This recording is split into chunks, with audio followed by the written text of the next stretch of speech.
So now IREDA limited. आप देखिए यहाँ पर ना हम 150 की तैयारी कर रहे हैं और आज सर्किट जो है, सर्किट लिमिट जो है वो अगर हम देखें 10% की थी और सर्किट ओपन हो गया, लेकिन 7% के आसपास फिर भी क्लोजिंग हमें देखने को मिली। तो क्या ये वार्निंग का टाइम है? इरेडा ने वार्निंग देना स्टार्ट कर दिया है, कॉशस हो जाने चाहिए या फिर 150 के लिए अब तैयार रहना चाहिए? ये सिर्फ और सिर्फ एक कदम पीछे हटने वाली बात है, हमें 150 तक जाना है। तो अभी अगर आप देखेंगे ना तो ऑलमोस्ट सुबह सुबह अगर आप देखेंगे सर्किट लिमिट यहाँ पर थी 123 रुपये 20 पैसे पर अपर सर्किट और ऑलमोस्ट 19,000 प्लस के ऑर्डर्स लगे हुए थे।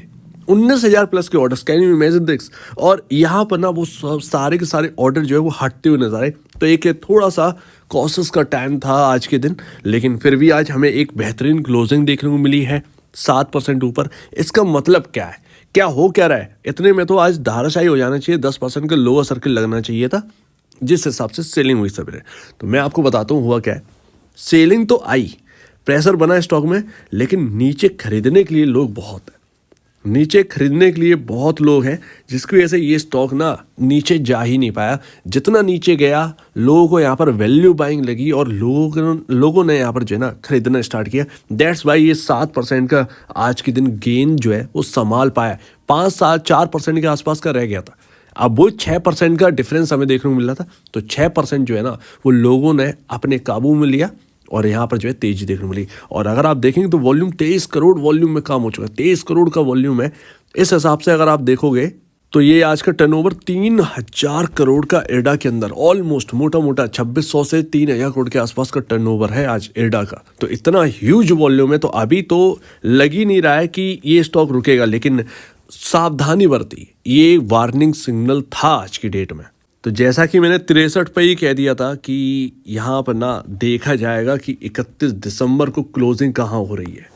ये बहुत बड़ी बात थी उस वक्त और मैंने आपसे कहा था। और ये कैंडल यहाँ पर जो है ना कहाँ पर क्लोज होगी इस साल की, ये बहुत बड़ी बात है। क्या 150 पर होने वाली है, या फिर यहाँ पर जो है 100 रुपये पर होने वाली है, या फिर 80 रुपये होने वाली है? ये तो देखने वाली बात होगी। लेकिन फिलहाल जो है अगर आपको नई खरीदारी करनी है तो कहीं ना कहीं 1-2 दिन में आप देखेंगे कि एक डिप आपको देखने को मिलेगा, इंटरडे डिप कहीं ना कहीं देखने को मिल सकता है। क्योंकि आज सर्किट आज खुला है और सर्किट पर क्लोजिंग नहीं हुई है, थोड़ा सा सावधान होने वाली बात है, इस बात को ध्यान रखिएगा। तो वो डिप कितना आ सकता है, कहाँ पर सपोर्ट बन रहे हैं, नई खरीदारी के लिए कौन सी जगह बन रही है, ये हम बात करेंगे। तो अभी भी अगर आपको इरेडा के बारे में नहीं पता तो एक रिन्यूएबल एनर्जी की कंपनी है जो कि लोन देती है, रिन्यूएबल एनर्जी की प्रोजेक्ट्स पर पैसे लगाती है। अगर आपके पास कुछ फाइनेंस करवाना है तो वो ये फाइनेंस कर देंगे अगर आप प्रोजेक्ट लेकर जाते हैं रिन्यूएबल एनर्जी का। तो अभी अगर आप देखेंगे तो रिटेल में जब से ये आए ना, रिटेल में एंटर कर दिया, लोगों को लगता है टाइम, लेकिन इन्होंने तुरंत ही जैसे ही अनाउंसमेंट हुई तुरंत ही लोन भी बांट दिया। 58 करोड़ से ऊपर का लोन बांट दिया। तो ये अपने आप में ही रिकॉर्ड स्तर थे और यहाँ पर जो है उसकी वजह से तेजी यहाँ पर जो है बूम कर गया स्टॉक। तो अभी ये बजट फ्रेंडली स्टॉक है, बजट। और क्या लगता है कि बजट तक यहाँ पर क्या होगा? क्या गिरावट नहीं आई? पूरे मार्केट के अंदर गिरावट आएगी विदाउट एनी रीजन। मार्केट चल रहा है और उस मार्केट में ना अंधा पैसा आ रहा है, लोग समझ नहीं पा रहे। कई स्टॉक में टॉप बन जाएंगे और वो टॉप जो है ना आपको 1 से 2 साल तक वो टॉप शायद देखने को भी ना मिले, वो लेवल इतना ह्यूज। तो अभी आपको क्या लग रहा है कि ये क्या मार्केट भागते जाएगा? जरा मार्केट के बारे में समझिए, पुराना डेटा देखिए। ये जो बाइंग दिख रही है ना, ये कब सेलिंग में चेंज होगी? अभी तो आप खरीदारी कर रहे हो, ये रिटेल की तेजी है। रिटेल को चकमा देने के लिए जब बड़ा पैसा आएगा और जब वहाँ से शॉर्ट बनेगा तब आप देखिए क्या होता क्या। तो अभी ना यहाँ पर थोड़ा सा कॉशस होकर चलना ही पड़ेगा। निचले लेवल मिले तो नई खरीदारी कर लेना, अदरवाइज जो होल्ड कर रहे हैं वही तैयार रहिए। कहीं ना कहीं ये 150 के लिए अगर ये 130 भी क्रॉस कर गया ना, जो कि मैंने आपसे कहा था 120 से 130 जाने वाला है, तैयार रहिए। तो वो कंप्लीटली यहाँ पर हो जाएगा।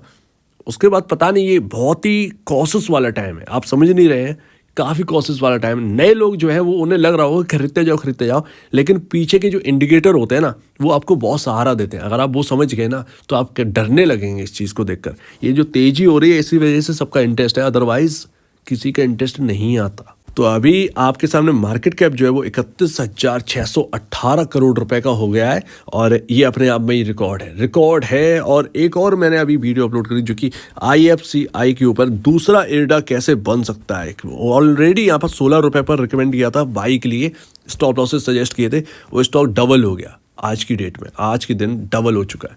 तो अभी आगे भी उसके अंदर पॉसिबिलिटी है, तो उसके ऊपर थोड़ी सी स्टडी करिए। फिलहाल यहाँ पर जो आपका पी रेशियो वो 36.57 पर पहुंच चुका है। कितना ले जाना चाहते हो, कितना हायर साइड चाहिए? 22.23 का आपका इंडस्ट्री पी है। मैं आपसे ये कह रहा हूँ कि तेजी सबको अच्छी लगती है, किसे तेजी पसंद नहीं है। ऑलरेडी मैं तो चिल्ला कह रहा था ये 100 रुपये जाने वाला है। मैं ही था आपके सामने जो कह रहा था 63 रुपये पर। मैंने ही बजट की बात स्टार्ट करी थी इस स्टॉक के अंदर और कोई नहीं था। बजट का सिर्फ और सिर्फ मैंने आपको बताया था। तो मैं नेगेटिव नहीं हूँ इस कंपनी के लिए, बट यहाँ पर अभी क्वार्टरली नंबर्स पर कोई भी इम्पैक्ट नहीं है, उसके बावजूद पहले ही तेजी है। बजट अभी दूर है, उससे पहले ये तेजी है। सो दैट ये तेजी का बेनिफिट उठाइए। ये अगर आपके पास निचले लेवल पर रखें, थोड़ा बुक कर लीजिए, हल्का सा, हल्का मतलब अगर आप 20% कर चुके हैं तो फिर 5% और बुक करने के लिए तैयार रहिए। इस तरीके से थोड़ा सा बुक करिए। ये तेजी हर एक को देखने को नहीं मिलती है हर स्टॉक के अंदर। तो ध्यान रखिए कहाँ इंडस्ट्री पी है आपका 22.23 और 36.57 के अराउंड आपका पी रेशियो है। तो ये काफ़ी हायर साइड वर्क कर रहा है, बुक वैल्यू से 4 गुना ऊपर काम कर रहा है ये स्टॉक। क्या आपको लग रहा है कि आज ही के दिन सब कुछ उड़ा देना है क्या? नंबर्स पर आपको कोई इंपैक्ट नहीं चाहिए, अर्निंग पर शेयर कहाँ है, कोई इंपैक्ट नहीं, ये आप बात समझिए। और अभी 36.57 के अराउंड आपका पी रेशियो है। 34.20 पर आपका बजाज फाइनेंस का है। अभी भी स्टिल आज 2% चल गया, 2-2.5-3% के आसपास। आज तो सभी NBFC कंपनियों में तेजी है। आपको देखकर सभी NBFC कंपनी चल रही हैं, चोलामंडलम, श्रीराम फाइनेंस, ये सब दौड़ रहे हैं आपको देखकर। एक ही चीज़ हो सकती है कि अगर यहाँ पर इंडस्ट्री भी इंक्रीज होता है इन सब में तेजी के बाद, तो फिर आप थोड़ा सा कंफर्ट जोन में आते हुए हल्का से दिखेंगे। अदरवाइज यहाँ पर कंफर्ट जोन नहीं है। कहाँ 22 का आपका इंडस्ट्री पी है, कहाँ 37 के अराउंड आपका है, और आप यहाँ पर बाई करने की बात करो। कैसे? यहाँ पर एक तो डर लगता है बड़ा, और ये आपके डिलीवरी वॉल्यूम्स है। सर आप देखिए 13 दिसंबर, 12, 11 जब से तेजी स्टार्ट हुई है, हुआ क्या है? 8 दिसंबर से तेजी स्टार्ट हो गई थी ये, सॉरी 7 दिसंबर से। 7 दिसंबर दिन जब तेजी हुई 48% का डिलीवरी वॉल्यूम था, 48% का डिलीवरी वॉल्यूम था। यहाँ पर 8 दिसंबर को 24% का डिलीवरी वॉल्यूम, फिर 25, 21.90 कल के दिन का, और आज के दिन का पता नहीं क्या होगा।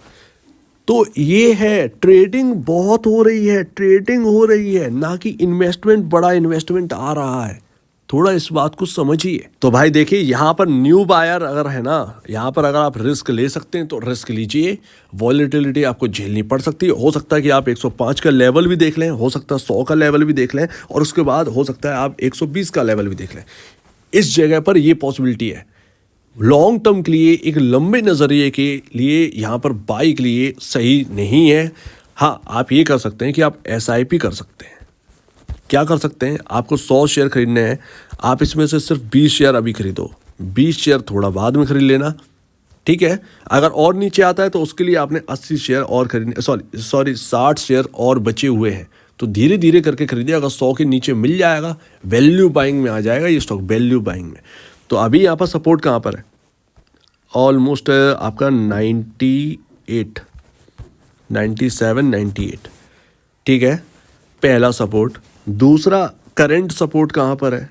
ऑलमोस्ट अभी आप ये समझिए 110 के अराउंड, 110 के अराउंड ये आपका सेकंड सपोर्ट है, जो कि अभी लेटेस्ट आपको इस जगह पर देखने को मिलेगा। बाकी ना तो अर्निंग पर शेयर में कुछ चेंज हुआ, हम बहुत स्टिल पॉजिटिव हैं और आगे भी रहेंगे IRDA के ऊपर, लेकिन यहाँ पर फंडामेंटली खरीदारी तो यहाँ पर नहीं बनती है। ऑलरेडी मैं आपसे कह चुका हूँ Q3 के नंबर बहुत ही फैंटास्टिक आ सकते हैं, ऑलरेडी हम कैलकुलेट कर चुके हैं। लेकिन इन सब के बावजूद भी इस जगह पर तो बिल्कुल लगता ही नहीं है कि IRDA को खरीदना चाहिए नए खरीदार। ये ध्यान रखें, क्यों फंस सकते हैं। पुराने लोग हैं वो तेजी इंजॉय करिए, आपका निचले लेवल पर ले रखा है, आप तेजी इंजॉय करिए। नई खरीदारी तो यार यहाँ पर डर लग रहा है, सिंपल सी बात है, डर लग रहा है, नहीं करनी चाहिए, और डर लग रहा है में अलग बात है। तो ये आपके ऊपर है, आप रिस्क ले सकते हैं, झेल सकते हैं इस वॉलेटिलिटी को, तो आप देखिएगा। तो ये रहे आपके 2 सपोर्ट जो कि यहाँ पर थे, जो कि मैंने आपको बता दिए। बाकी एक बिग यहाँ पर जो है ना आपका गैप छूटा है, जो कि आपका अराउंड 85 है। बाई चांस ये स्टॉक बजट से पहले 85 अगर आपको देखने को मिल जाए तो फिर यहाँ पर एक वैल्यू बाइंग बजट के लिए और इलेक्शन पर्पस यहाँ पर हो सकती है।